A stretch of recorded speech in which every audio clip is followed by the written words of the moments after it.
Bapak, Ibu, saudara-saudari sekalian yang terkasih dan dikasihi Tuhan, selamat pagi.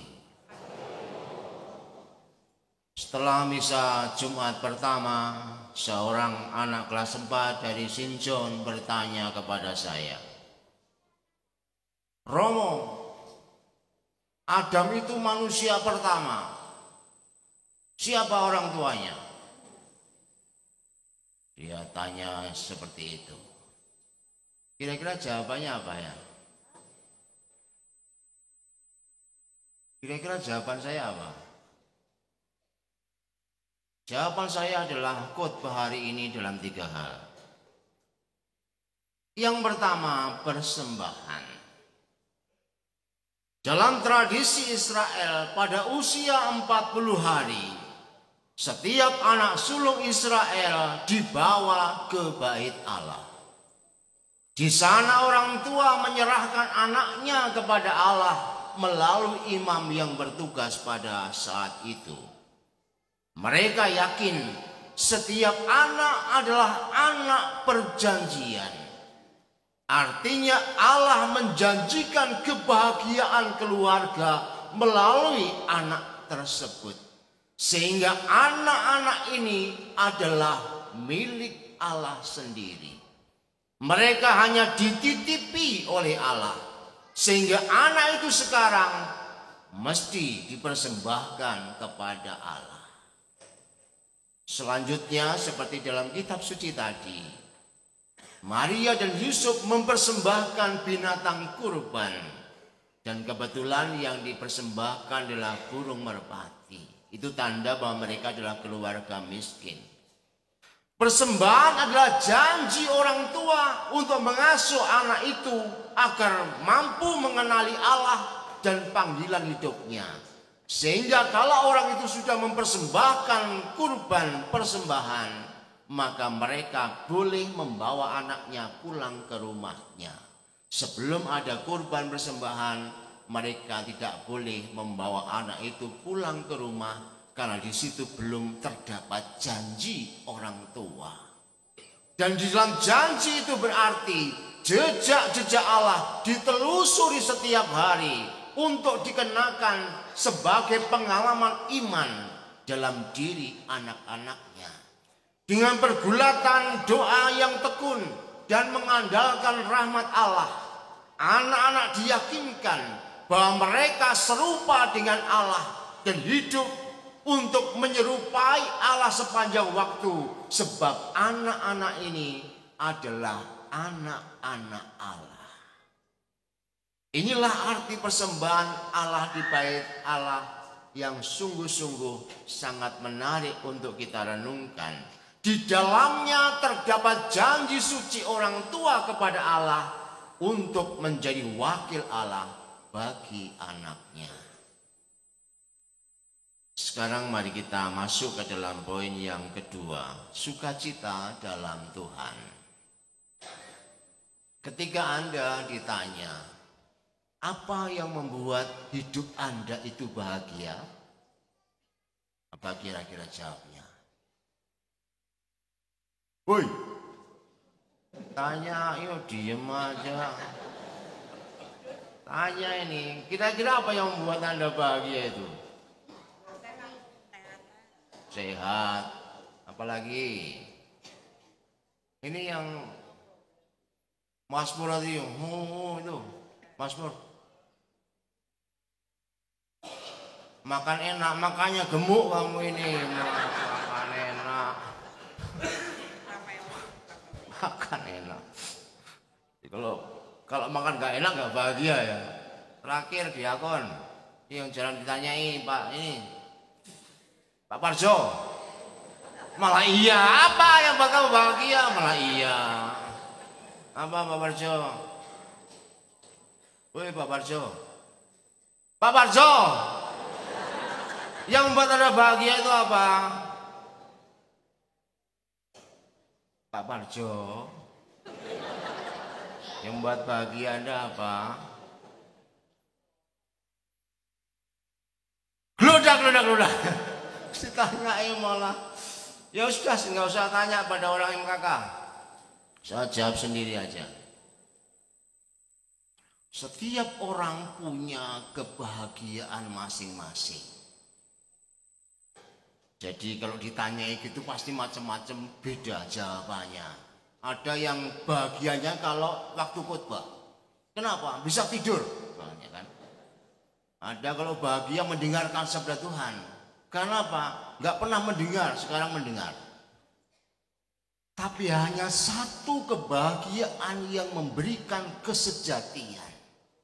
Kebahagiaan itu yang bersifat tetap dan tidak bisa diambil oleh apapun. Yaitu kebahagiaan melihat Tuhan. Kebahagiaan yang datang dari Tuhan dan ia bisa melihat Tuhan. Anda sudah pernah melihat Tuhan? Berarti Anda belum bahagia yang sesungguhnya. Karena bahagia yang sesungguhnya hanya melihat Tuhan. Realitas ini terjadi pada diri Simeon.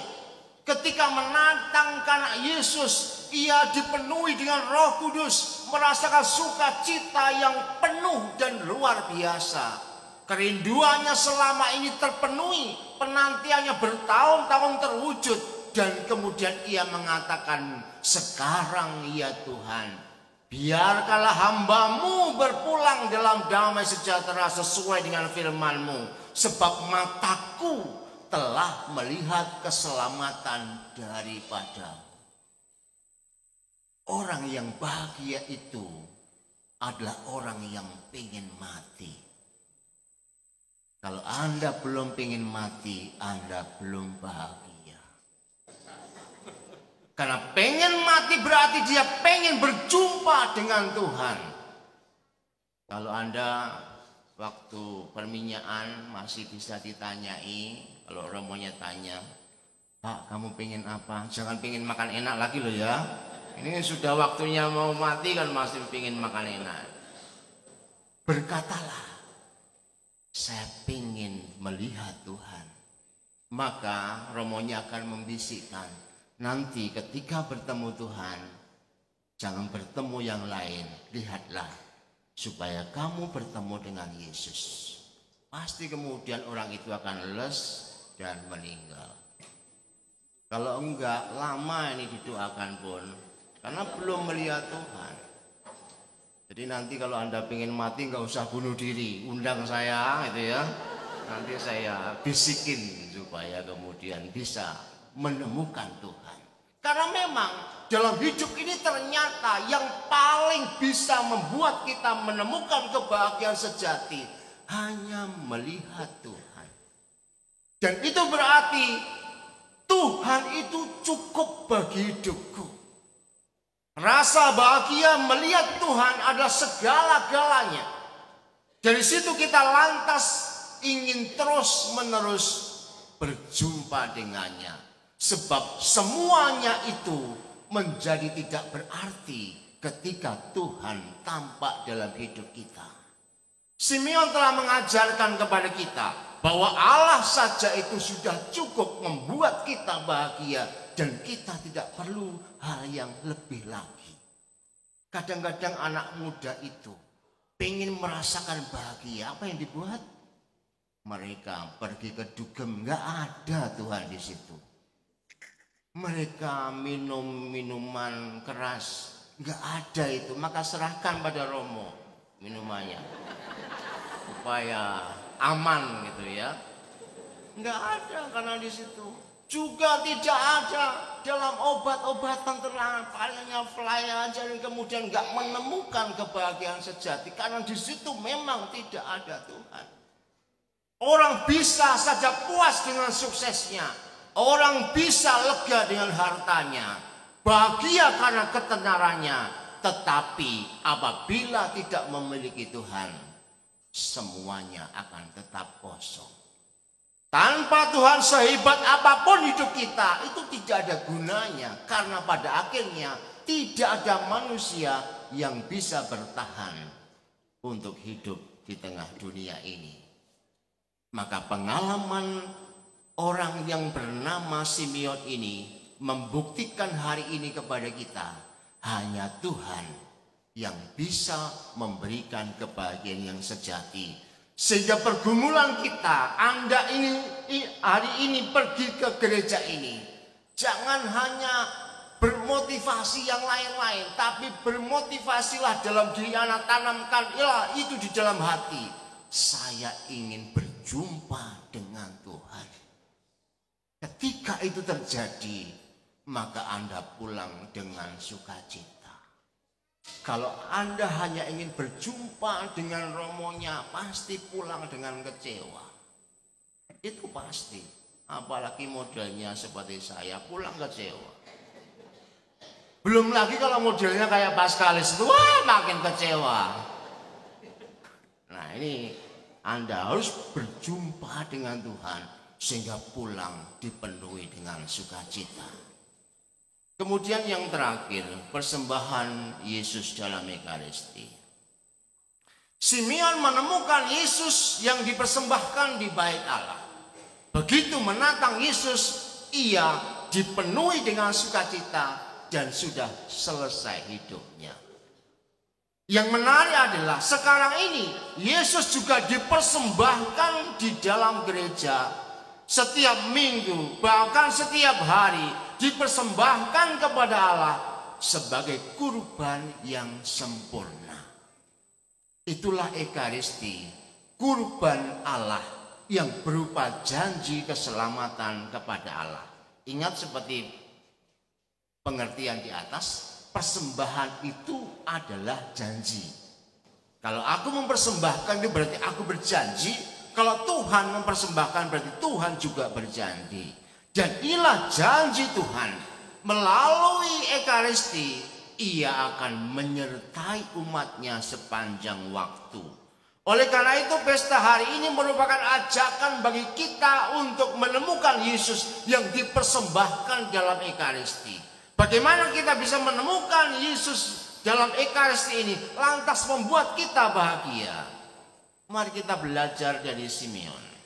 Simeon menatang Yesus berarti kita juga menempatkan Yesus. Kalau menatang itu kan begini, kita menerima Yesus dan memasukkan dalam hati kita. Disitulah terjadi perjumpaan yang istimewa. Maka umat ketika tubuh Kristus, nggak usah ragu-ragu, amin gitu ya. Tubuh Kristus, terima kasih Romo gitu ya. Enggak, amin. Kan ada orang-orang tua itu merasa saya yang ngasih kan. Tubuh Kristus, terima kasih Romo. Terima kasihmu itu. Amin jawabnya. Atau tapi juga nggak perlu terlalu strict lah. Jadi ini perhatian untuk diakon ya. Tubuh Kristus, ayo amin dulu. Nah, kan nggak gitu juga. Biasa aja lah, kalau nggak amin ya langsung dikasih aja.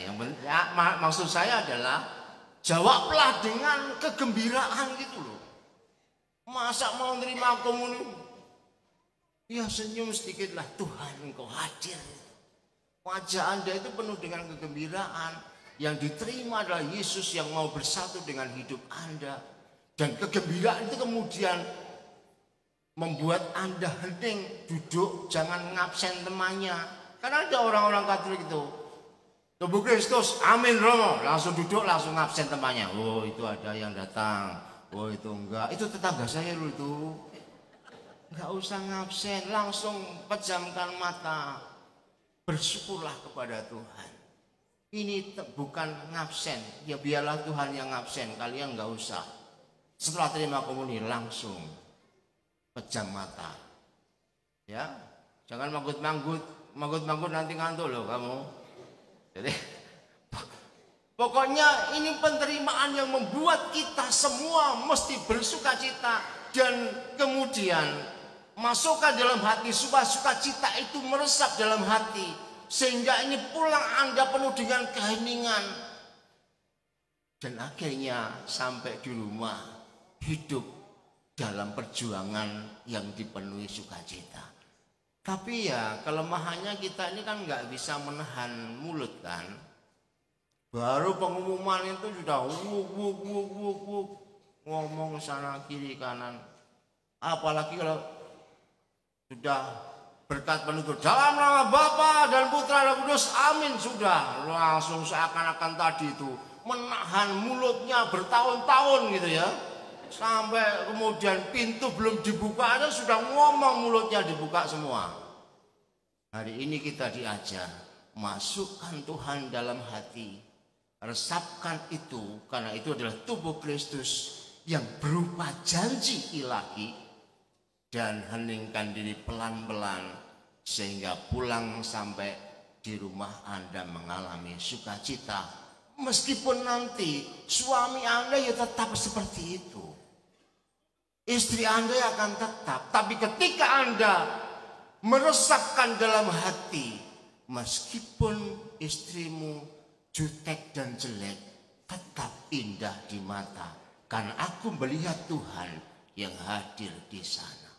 Meskipun suamimu enggak jelas juga wajahnya, tetap wajah Tuhan, karena aku membawa sukacita di dalam hati. Sehingga juga pada hari ini, setelah saya menerima komuni, rombongan kan juga menerima komuni, melihat Anda itu ya bagus semua, meskipun ya elek-elek lah, tapi ya enggak apa-apa, bagus lah. Ini adalah orang-orang milik Allah sendiri. Jadi kemudian pandangan kita itu menjadi berbeda, dan kita bisa menghadapi hidup itu dengan janji Allah. Moga-moga Anda hari ini percaya pada janji Allah, sebab Anda adalah orang-orang terjanji. Artinya Allah telah menjanjikan keselamatan pada Anda, dan Anda pulang sebagai orang yang dijanjikan keselamatan itu. Maka marilah selalu bersukacita dan teruslah mencari Tuhan di dalam pergumulan hidup Anda. Tuhan memberkati.